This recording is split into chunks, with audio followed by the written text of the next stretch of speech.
చూసారా కర్రీ అన్నది ఎంత కలర్ఫుల్గా కనిపిస్తుందో. వేడి వేడి అన్నంలో కానీ ఈ కర్రీ వేసుకొని తింటే ఎంత టేస్ట్గా ఉంటుందో. నేను తిని చూసి టేస్ట్ చూసి మీకు చెప్తున్నాను ఎలా ఉందందినా. చాలా టేస్ట్గా ఉంది కర్రీ మాత్రము. ఒకసారి కర్రీ ప్రాసెస్లోకి వెళ్ళిపోదాము. ఎలా చేశానందిన దీనికోసమని ఒక వంకాయ, 2 టమాటాలు, 2 ఉల్లిపాయ, 1 పచ్చిమిర్చి తీసుకున్నాను. ఇది నీట్గా కడిగేసుకొని పక్కన పెట్టుకొని కట్ చేసుకుంటున్నాను. ఇప్పుడు నేను తీసుకున్న వంకాయ చాలా ప్రత్యేకమైనదండి. కాయ చాలా పెద్దగా ఉంటుంది, కానీ అసలు అందులో పిక్క మాత్రం ఉండదు. చాలా లేతగా అప్పుడే కోసిన దాంట్లో ఉంటుందన్నమాట. ఈ కర్రీ చాలా చాలా టేస్ట్గా వస్తుంది అనమాట. ఒక్క వంకాయ అయినా సరే కంచం మొత్తం ఖాళీ చేస్తాము, అంత టేస్ట్గా ఉంటుంది. ఎక్కడ కూడా వీడియో మాత్రం స్కిప్ చేయకుండా చూడండి. అలాగే నేను టమాటాలు, ఉల్లిపాయలు కూడా కట్ చేసుకున్నాను.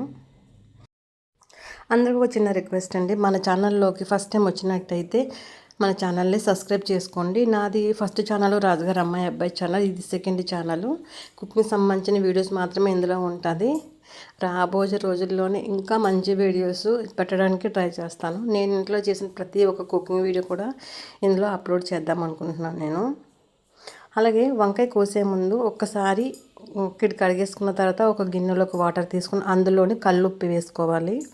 లేదంటే వంకాయ కండ్ర వస్తుంది, కర్రీ మొత్తం పాడైపోతుంది అలా చేయడం వలన. కాబట్టి ఎప్పుడైనా వంకాయ కోసామంటే ఖచ్చితంగా ఉప్పు నీళ్ళలో వేసి కొంచెంసేపు ఉంచుకుంటే వంకాయ అనేది కండ్ర అస్సలు రాదు. ఇది ఒక టిప్.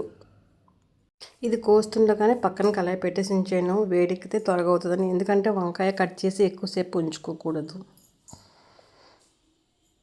కళాయిలోనే మనకి ఎంతైతే అవసరమో అంత ఆయిల్ వేసుకొని, ఆయిల్ వేడెక్కిన తర్వాత మనం కట్ చేసి పక్కన పెట్టుకున్న ఉల్లిపాయలు, పచ్చిమిర్చి ముందు వేసుకొని వేపుకోవాలి.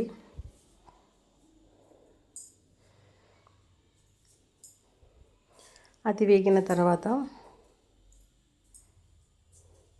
ఈ టైంలోనే అల్లం వెల్లుల్లి పేస్ట్ వేయకూడదండి. చాలామంది ఈ టైంలోనే వేసేస్తుంటారు, అస్సలు వేయకూడదు. ఉల్లిపాయలు త్వరగా వేగాలంటే కొంచెం ఉప్పు వేసుకొని దాని మీద టమాటీలు వేసుకుంటే త్వరగా మగ్గిపోతాయి. టమాటీలు, ఉల్లిపాయలు కూడా చాలా మెత్తగా అయిపోతుంది.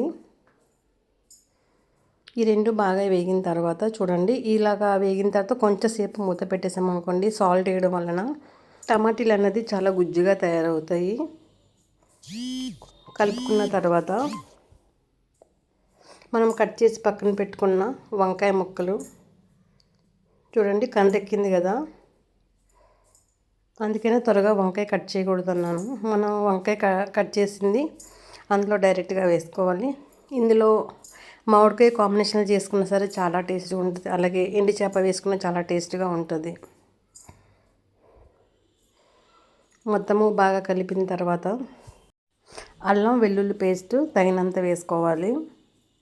ముందు వేసేదానికన్నా ఇలా వంకాయ వేసిన తర్వాత వంకాయతో పాటు అల్లం వెల్లుల్లి పేస్ట్ కలిపి ఉడికితే ఆ టేస్ట్ అన్నది వేరే లెవెల్లో ఉంటుంది.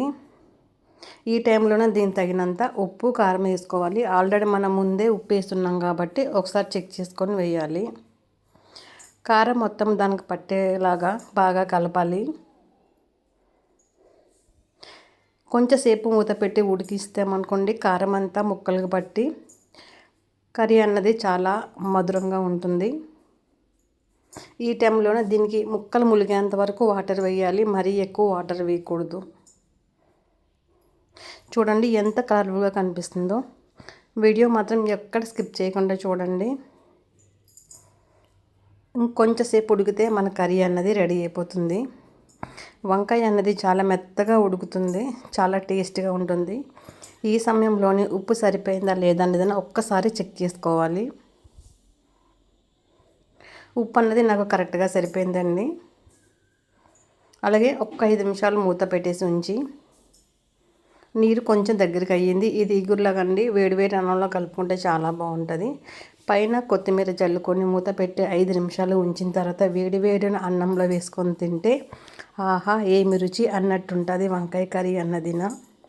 ఈ వీడియో చూసిన వాళ్ళు ప్రతి ఒక్కరు కూడా కామెంట్ చేయండి, లైక్ చేయండి. Thank you so much.